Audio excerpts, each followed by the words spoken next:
Hi viewers, good morning. Welcome to profit master dot in. ఇవాళ 23 September Thursday.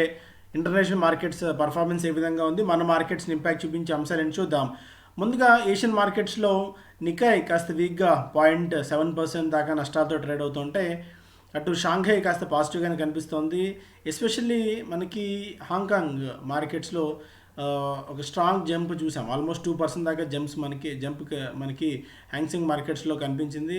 అలాగే ever grand ఏదైతే నష్టపోయిందో గత వారం, ఈ వారం ప్రారంభం నుంచి కాస్త బలహీనంగా ఉంది స్టాక్. అందులో ఒక 25% దాకా జంప్ ఇవాళ నమోదైంది. సో ఎందుకంటే కొద్దిగా బ్యాంకింగ్ సిస్టంలోకి చైనా నిధులను పంపు చేస్తుందన్న ఒక వార్తలు ప్రస్తుతానికి ఎవర్ గ్రాండ్ క్రైసిస్ని తొక్కిపట్టే ప్రయత్నం చేస్తోంది. అందువల్ల ఎవర్ గ్రాండ్ స్టాక్ పెరిగింది.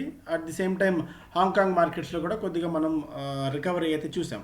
మరొక మేజర్ న్యూస్ ఏంటంటే federal reserve hold interest rates study, CS tapering of bond buying coming soon. So ఈ కమ్మింగ్ సూన్ అనే దానికి అర్థం ఏంటో సో ఇంకా ఎప్పటికీ ఎవరికి అంతు చిక్కని అంశం. ఈ కమ్మింగ్ సూన్ ఈ నవంబర్, డిసెంబరా లేకుంటే నెక్స్ట్ ఇయరా? సో చాలా ఇఫ్స్ అండ్ బట్స్ ఉన్నాయి, చాలా ప్రొజెక్షన్స్ దీని మీద ఎక్కువగా ఉన్నాయి. బట్ స్టిల్ ప్రస్తుతానికైతే వడ్డీ రేట్లను యథాతథంగా అంటే 0 స్థాయి దగ్గర ఉంచుతూ త్వరలో వడ్డీ రేట్లను పెంచుతాము. Indicated that rate hikes could be coming sooner than expected. అనుకున్న దానికంటే వడ్డీ రేట్లు పెంపు త్వరగా ఉండొచ్చు. అట్ ది సేమ్ టైం ఈ మనది ఏదైతే ఇంతకాలం ట్యాపరింగ్ ఇస్తుందో అంటే బాండ్ బయింగ్ చేస్తుందో ఆర్థిక ఉద్దీపన ప్యాకేజీల రూపంలో దాన్ని కూడా తగ్గించుకుంటాం. అయితే ఎప్పుడు అనేది ఇంకా ఒక క్లారిటీ లేదన్నట్టుగా ఫెడరల్ రిజర్వ్ చెప్పింది. సో మొత్తానికైతే అన్ని ఎక్స్పెక్ట్ చేసినట్టుగానే ఉన్నాయి. మేజర్ డెసిషన్స్ ఏమీ మనకి ప్రకటించలేదు. సో నిన్న అమెరికన్ మార్కెట్స్ దీన్ని ఒక పాజిటివ్ అంశంగా తీసుకొని అక్కడ పెరిగాయి. కాకపోతే ఏంటంటే కొద్దిగా మనకి అమెరికాలో వడ్డీ రేట్లు యథాతథంగా ఉంటే మనకేం పెద్ద ఇష్యూ లేదు. అక్కడ వడ్డీ రేట్లను ఏమాత్రం పెంచినా మనలాంటి ఎకానమీస్కి కొద్దిగా ఇబ్బందికరంగా ఉంటుంది, ఇంపాక్ట్ అవుతుంది. ఎందుకంటే కొద్దిగా నిధులు ఇక్కడి నుంచి ఆ దేశానికి వెళ్ళే అవకాశం ఉంటుంది కాబట్టి. బట్ స్టిల్ 0.25% పెంచినా కూడా అంటే అంత డేరింగ్ అండ్ డాషింగ్ జంప్ ఉంటే తప్ప సో మేజర్గా ఇక్కడ నుంచి అంత ఫ్లైట్ ఆఫ్ క్యాపిటల్ ఉండే అవకాశం లేదు. ఇప్పుడు చైనాలో ఇష్యూ కూడా ఉంది, చైనాలో క్రైసిస్ కూడా ఉంది కాబట్టి మనకి సో మేజర్గా అంత ఇబ్బందులు పడే పరిస్థితి యాజ్ ఆఫ్ నో మనకేం కనిపించట్లేదు. So let's wait and see. As of now మనకి మిగిలిన ఫ్యాక్టర్స్ కూడా ఒకసారి చూస్తే గోల్డ్లో కొద్దిగా మనకి వీక్నెస్ కనిపించింది. ఎందుకంటే అక్కడ ఈ బాండ్ బయింగ్ తగ్గిస్తామని చెప్పడము, వడ్డీ రేట్ల పెంపు మీద ఒక క్లారిటీ రావడం వల్ల సో మేబీ కొద్దిగా డాలర్ పెరిగే అవకాశం కూడా ఉంటుంది. కాబట్టి గోల్డ్ సెల్లింగ్ వచ్చింది ఆల్మోస్ట్ 9% దాకా, 0.9% దాకా వీక్నెస్ వచ్చి $1763, $1764 దగ్గర మనకి గోల్డ్ ట్రేడ్ అవుతుంది. నిన్న ముగిసిన యూరోపియన్ మార్కెట్స్ పాజిటివ్గా ముగిశాయి. యూఎస్ 10-year బాండ్ ఈల్డ్ 1.3% పైన ఉంటే బిట్కాయిన్ ఇవాళ అనూహ్యంగా రికవర్ అయింది ఆల్మోస్ట్ ఒక 4% దాకా. 43 అంటే ఆల్మోస్ట్ $44,000 దగ్గర ఉంది. ఎథీరియం 6%, లైట్ కాయిన్ కూడా ఒక 4% దాకా లాభాలను నమోదు చేసింది. ఇక మన మార్కెట్స్ విషయానికి వచ్చినట్టయితే సో చాలా మేజర్ న్యూస్లు ఉన్నాయి. It's a Sony Zee founders find white knight in merger deal. So ఇంకా ఆల్మోస్ట్ ఇబ్బందికర పరిస్థితుల్లోకి జారుకుపోతోంది. Corporate governance issues and management క్రైసిస్లో జీ మారుతోంది అనుకున్న తరుణంలో ఒక అద్భుతమైన వైట్ నైట్ అనూహ్యమైన పరిణామం జరిగింది. So Sony Zee తీసుకోబోతోంది.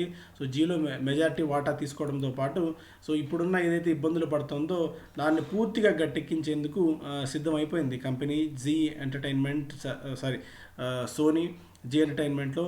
ఓవరాల్గా మనకి ఎప్పటి నుంచో పాతుకుపోయిన కంపెనీ బికాజ్ ఆఫ్ అనేక కారణాల వల్ల మనకి ఇబ్బందులు పడుతూ వచ్చింది. అయితే ఇప్పుడు అనూహ్యంగా ఈ సోనీ నెట్వర్క్ అనేది ఇందులో కొనుగోలు చేయబోతోంది మెజారిటీ వాటాని.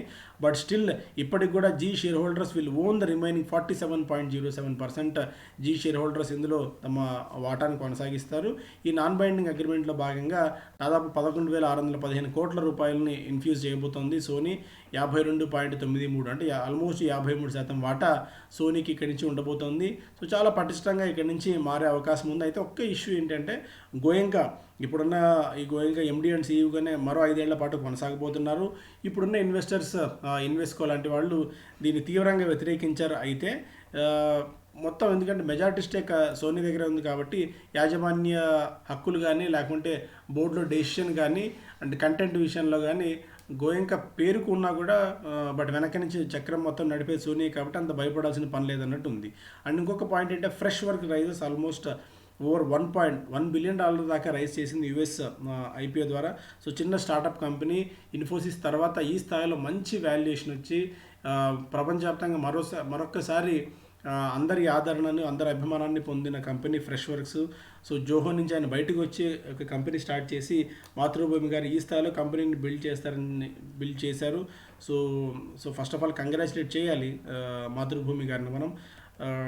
చాలా పటిష్టమైన కంపెనీని ఆయన గిరీష్ మాతృభూమి గారు నిర్మించారు. ఫ్రెష్ వర్క్స్ రూపంలో సాఫ్ట్వేర్ యాజ్ సర్వీస్ సాస్ ఒక company, Indian software products company, service company కాకుండా ప్రోడక్ట్స్ కంపెనీ ఈ స్థాయిలో ప్రపంచవ్యాప్తంగా మంచి పేరు పొందుతుంది. ఇంత తక్కువ టైంలోనే ఇంత మంచి బిజినెస్ని తీసుకొస్తుందని చెప్పి ఎవరు ఊహించలేకపోయారు. మార్కెట్ క్యాపిటలైజేషన్ ఏకంగా $10 బిలియన్ వాల్యుయేషన్స్ని ఈ స్టార్టప్ కంపెనీ తీసుకుంది.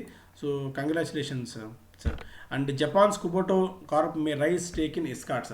సో ఎస్కార్ట్స్ కంపెనీలో జపాన్కి చెందిన కంపెనీ కుబోటో మెజారిటీ వాటా తీసుకోవాలని చెప్పి చూస్తుంది. ఎందుకంటే ప్రమోటర్స్కి ఇందులో ఆల్మోస్ట్ 24% దాకా వాటా ఉంది. నందా ఫ్యామిలీకి ఆల్మోస్ట్ 37% దాకా వాటా ఉంది. Of this 25% owned via escorts benefit and welfare trust. ఇందులో 25% దాకా escorts benefit and welfare trust ఉంది. అయితే ప్రస్తుతానికి మొత్తం ఒకేసారి కాకుండా 15% వాటాని ఇమీడియట్గా తీసుకోవాలని చెప్పి జపనీస్ కంపెనీ కుబోటో భావిస్తుంది. రూరల్లో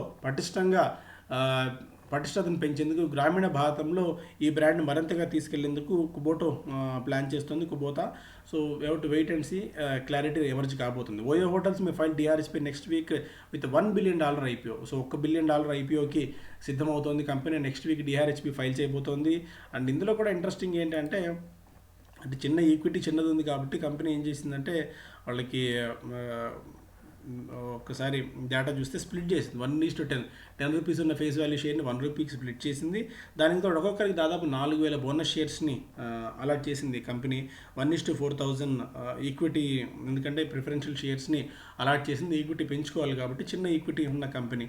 సో ఇలానే త్వరలో మనకి నైకా రాబోతోంది, మొబిక్విక్ మనకు చాలా అందుబాటులో ఉండబోతుంది. ఇవన్నీ కూడా మనకి పేటిఎం కానీ మొబిక్విక్ అండ్ ఇప్పుడున్న వాటిల్లో మనకు ఓయో హోటల్స్ అన్లిస్టెడ్ స్పేస్లో లేదు, స్టాక్స్ దొరకట్లేదు, పాలసీ బజార్ దొరకట్లేదు. ఇప్పుడున్న వాటిల్లో కేవలం పేటిఎం అండ్ మొబిక్విక్ మాత్రమే అన్లిస్టెడ్ స్పేస్లో దొరుకుతున్నాయి. సో ఇప్పుడున్న వాల్యుయేషన్స్ బట్టి చూస్తే ఏ కంపెనీ ఏ స్థాయిలో ఎక్కడ లిస్ట్ అవుతుందో చెప్పడం చాలా కష్టంగా ఉంది. అంతటి బయింగ్ యాక్టివిటీ మనకి మార్కెట్స్లో కనిపిస్తుంది కాబట్టి సో బెటర్ ముందుగానే అర్లీ బాడీ క్యాచెస్ ద ప్రే అని మనం ముందుగానే ఇలాంటి స్టాక్స్ని మనం ఐడెంటిఫై చేసుకొని అట్లీస్ట్ 2 to 3 years టైం ఫ్రేమ్లు పెట్టుకున్నట్టయితే మంచి వెల్త్ని క్రియేట్ చేసుకునే అవకాశం అయితే ఉంటుంది. సో ఓవరాల్గా మెర్జర్ విత్ సోనీ జీకి మరింతగా మజిల్ ఇవ్వబోతోంది, బార్గెనింగ్ పవర్ ఇవ్వబోతోంది అన్నది ఒక వార్త. Defence electronics and data patterns India, Chennai based company. వీళ్ళు ఏరోస్పేస్కి, డిఫెన్స్ సెక్టార్కి ఎలక్ట్రానిక్ సిస్టమ్స్ని తయారు చేసి ఇస్తారు. ఈ కంపెనీ కూడా ఐపీఓ రాబోతుంది. 600 నుంచి 700 కోట్ల రూపాయలు ఐపీఓ ద్వారా సమీకరించబోతుంది. ఫార్మర్ బ్లాక్ స్టోన్ హెడ్ మ్యాథ్యూసియాస్ ఫ్రమ్ ఫ్లోరింటీ capital partner holds at 12.8% in this company. And fresh issue దాదాపు 300 కోట్లు ఉంటే మిగిలిన 400 కోట్లు ఆఫర్ ఫర్ సేల్ ద్వారా ఉండబోతోంది. Hyderabad based company, retail chain company electronics mart అనే కంపెనీ కూడా ఈ ఐపీఓ ద్వారా 500 కోట్లు సమీకరించాలని చెప్పి చూస్తుంది. Hyderabad based company Hariom pipe industries, ఈ కంపెనీ కూడా ఐపీఓకి వస్తుంది 100 నుంచి 120 కోట్లు.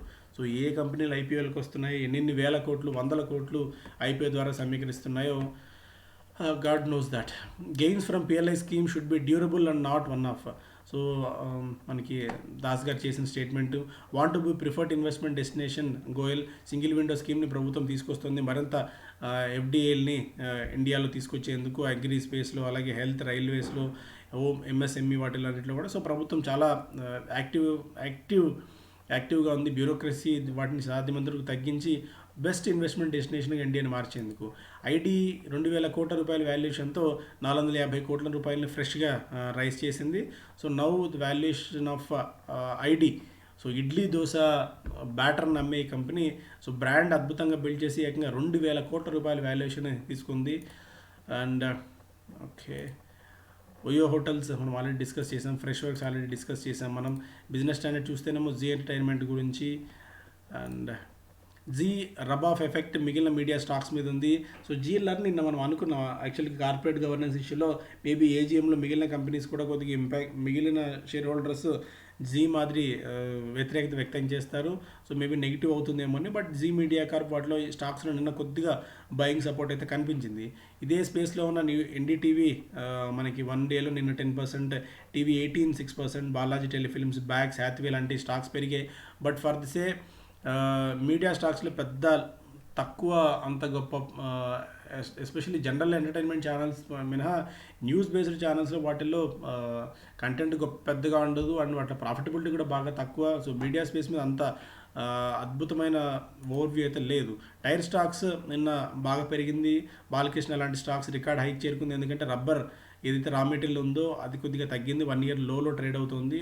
సో దానివల్ల దాని క్యాస్కేడింగ్ ఎఫెక్ట్ ఈ స్టాక్స్ మీద పడింది. Balkrishna 6%, Apollo tyre 6%, JK tyre, CEAT లాంటివి 4 to 5% దాకా పెరిగాయి.